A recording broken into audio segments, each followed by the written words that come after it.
सावन और शिवजी से जुड़ी 5 परंपराएं। सावन में शिव पूजा क्यों करते हैं और शिवलिंग की आदि परिक्रमा क्यों की जाती है। सावन में खास तौर पर शिव पूजा क्यों की जाती है। शिवजी आदि परिक्रमा क्यों की जाती है। शिवलिंग पर जल दूध क्यों चढ़ाते हैं।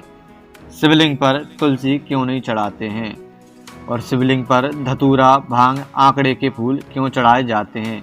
जानेंगे पूरी जानकारी इस वीडियो में। अगर चैनल पर नए हो तो सब्सक्राइब कर लेना।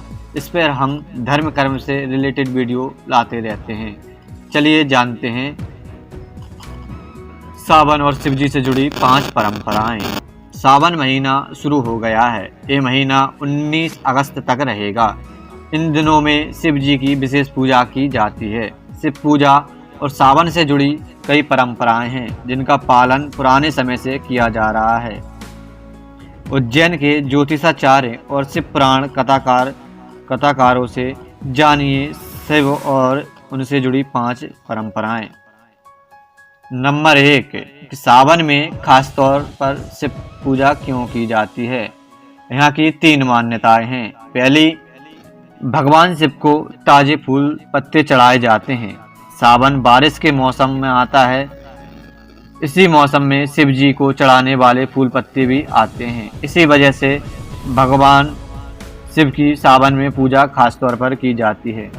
दूसरी मान्यता है, स्कंद पुराण में भगवान शिव ने सनत कुमार को सावन महीने के बारे में बताया कि मुझे श्रावण मास बहुत प्रिय है। इस महीने की हर स्थिति व्रत पर्व है। और तीसरी मान्यता ऐसी है कि माता पार्वती ने सावन महीने से ही शिव जी को पति रूप में पाने के लिए तप शुरू किया था। सावन में किए गए तप से देवी पार्वती की मनोकामना पूरी हुई थी और उनका विवाह शिव जी से हुआ था। इसी वजह से शिव जी को ये महीना प्रिय है। चलिए बात कर लेते हैं दूसरी परंपरा की। शिव जी की आदि परिक्रमा क्यों लगाई जाती है। शिवलिंग 2 हिस्सों में बना होता है, एक लिंग और दूसरा जलाधारी। शास्त्रों की मान्यता है कि जलाधारी को लांघना नहीं चाहिए। जब हम शिवलिंग पर जल चढ़ाते हैं तो वह जलाधारी से होते हुए नीचे की ओर बहता है। अगर हम शिवलिंग की पूरी परिक्रमा करेंगे तो इस जल पर हमारा पैर लगेगा। शिवलिंग पर चढ़े जल पर हमारा पैर लगना अशुभ माना जाता है।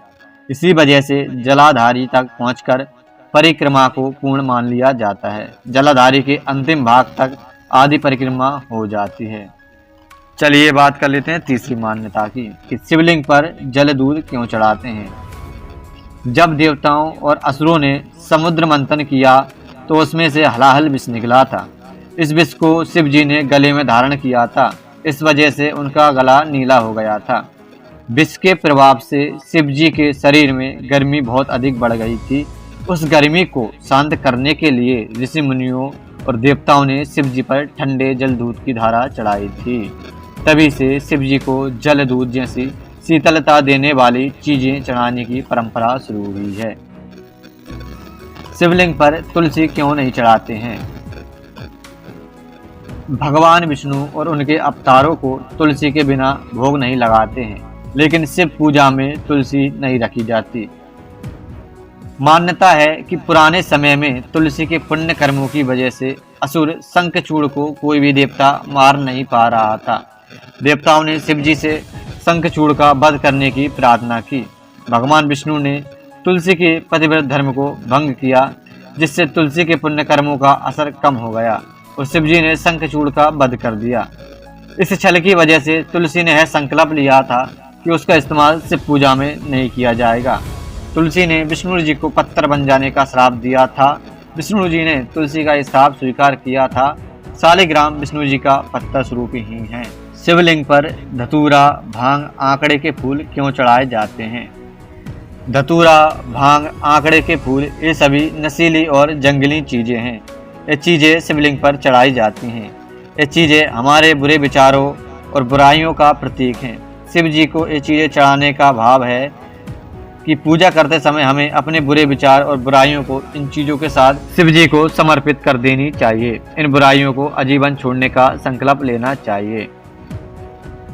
यह रही कुछ शिव जी से जुड़ी 5 परंपराएं। अगर आपको इसकी जानकारी अभी तक नहीं थी तो कमेंट में हमें जरूर बताएं और हाँ, कमेंट में हर हर महादेव लिखकर चैनल को सब्सक्राइब कर लेना।